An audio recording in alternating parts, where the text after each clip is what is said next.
folks, this is Mr. MegaManFan. Like, share, comment, subscribe. You know all the things to do. I was having a look around Hidden Palace, hoping to find a new Sega Genesis game that I had never played before, and suddenly the name Bill's Tomato Game struck my eye. Who is Bill? What is his tomato game? And why does Hidden Palace say virtually nothing about it? Well, I had to download it and find out what the deal was with this rather strangely named game. But it turns out to have quite a history, and it goes all the way back to a Commodore Amiga version, and it was indeed programmed by someone named Bill Pullen in this case. Now, Bill's Tomato Game is all about a tomato named Terry and his girlfriend who's been kidnapped by an evil squirrel named Sammy. This is all a rather whimsical premise right from the start. You get to see this in an opening cinematic that shows just how close to being released this Genesis version was. I mean, why would you have a full animatic intro, developer credits, and a password system all in the game if it wasn't basically ready to release? I can't find any reason to suspect this game couldn't have been published in the state this prototype is at. It feels like a full-fledged game, and it plays like a full-fledged game. The only thing I can imagine is Psygnosis was not convinced that the mechanics of this Sega Genesis port would appeal to people using a D-pad and 3 controller buttons. But I don't know why they would have thought that, because it's very much a, how would you say, Lemmings style game.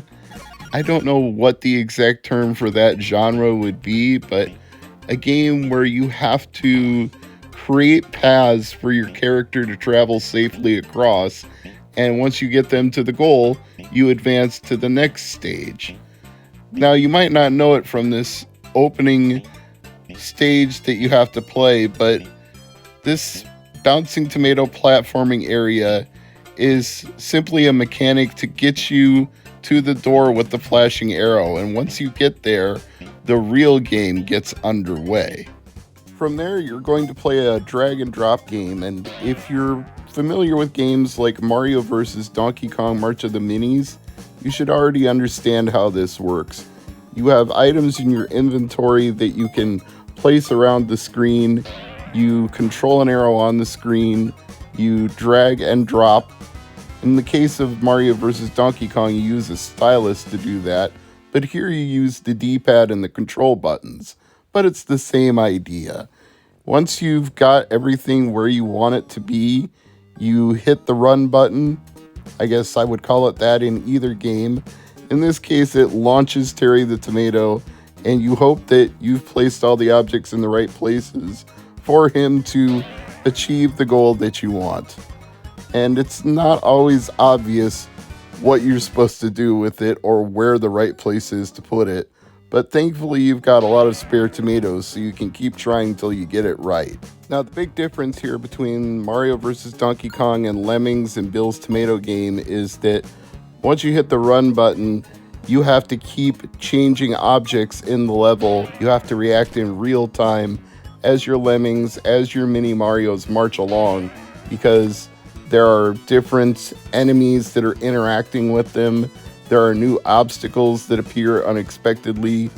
Whereas Bill's Tomato Game, it does have obstacles and it does have enemies, but they have a very predictable point of entry and point of exit. They have a very predictable routine of things that they do. So your key in this game is more the right placement of the objects and timing, because you're not going to interact with the level again once you fling the tomato. You just need to get the right setup and then get Terry to the exit. It seems a little simplistic when I explain it that way, right? But I have to admit, I found myself charmed by this game. I got sucked into the whimsical nature of it, the challenge of the puzzles. The drag and drop system was, to my feeling, effective. It was easy to master with only a little bit of effort, and perhaps it would feel more natural if you were using a mouse, but I don't see it as unplayable in this state. In fact, it, in some respects, reminds me of Angry Birds. And I would even go so far as to say it wouldn't surprise me to know that the developers of Angry Birds were inspired by Bill's Tomato game because there's a very similar mechanic involved. You're flinging an object across the screen and trying to get it to a target. Now, in that case, you're destroying pigs, but, you know, it's just, it's in that wheelhouse. I guess that's what I would say if I was trying to sum up this game is, you're playing a cross between Lemmings and Angry Birds. And it works. I enjoy it. I've alluded to this already. It feels like a game that could have been published in this state. All you needed was the guts to commit the resources to manufacturing it. Just create some box art, license the production run, and get the clamshells and the cartridges ready and ship it out to stores. This was a ready-to-go game, and Psygnosis just lost faith in it and thought, this can't possibly succeed in a market where players want Sonic the Hedgehog and Mortal Kombat, and what place is there for a whimsical puzzler like Bill's Tomato game? It's just a lack of guts on their part, which I can't fathom it because they had already published it for Commodore Amiga, and judging by the reception, it seems like it did well on the Amiga. It got good reviews. It was called one of the best offerings of late from Psygnosis by Computer Gaming World, at least according to Wikipedia.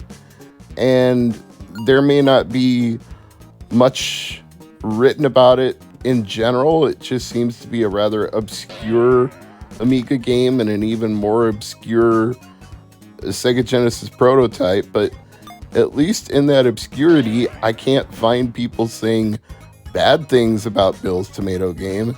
It's not like they're saying, this sucks, it wasn't any fun, I hated playing it. It feels like everything here was done right. Done with charm, done with a visual appeal, done with a challenge to both welcome novice gamers and give more experienced gamers something to sink their teeth into. A tomato, no less. You would sink your teeth into this fleshy fruit that is being flung around the screen. So I would have released it, but I'm not the head of a major software developer and publisher, so my opinion really doesn't count in this case. But I hope you've enjoyed seeing Bill's Tomato game, and if you want to try it for yourself, I will put a link in the description of this video, because the prototype in its state, which to me, like I said, seems to be a fully developed game, is available for free at hiddenpalace.org. And if you can support their patron or whatever way they accept donations, you should probably do so if you've enjoyed what they have to offer. Thanks.